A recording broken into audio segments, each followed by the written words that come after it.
Louise Wachter, dans une adaptation du roman d'Anne Persine, Comment bien rater ses vacances. Quand vos enfants cessent de vous demander d'où ils viennent et ne vous disent plus où ils vont, c'est qu'ils sont devenus des ados.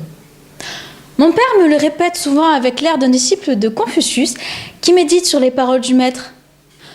Pourtant, c'est juste une grosse connerie écrite au marqueur bleu effaçable sur un tableau d'hypermarché entre la météo du jour et le conseil de votre poissonnier. J'ai un âge où apparemment, mon avis compte. On me sonde, on me consulte, avant de me traîner de force dans les lieux hostiles. L'été dernier, je me suis promis de ne plus aller en vacances avec mes parents.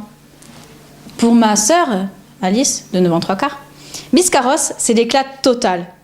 Un toboggan géant, une piscine à tout en pied et un tas de copines qui se trémoussent le soir aux animations du camping.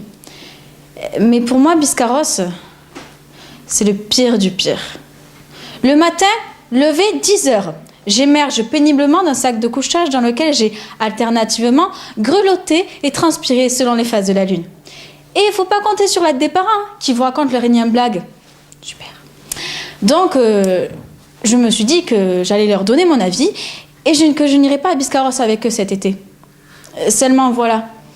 À 17 ans, j'ai pas un seul pote pour me proposer un plan sympa pendant les vacances. L'humiliation totale. Et là, je me suis sentie comme la fille boutonneuse avec les lunettes à double foyer. Vous savez, celle qui n'est jamais invitée au bal de promo et qui finit psychopathe, schizophrène et tout ce qui s'ensuit et qui zigouille tout le campus à coups de chaîne de vélo. C'était moi. J'ai donc pris les devants et j'ai décidé d'aller passer les vacances chez mamie. Et là, leur regard est passé d'un état de compassion à un état de stupeur profonde. C'est fou comme ça change vite des tranches parentales. Un vrai ciel de printemps. Donc je leur ai sorti mon joker.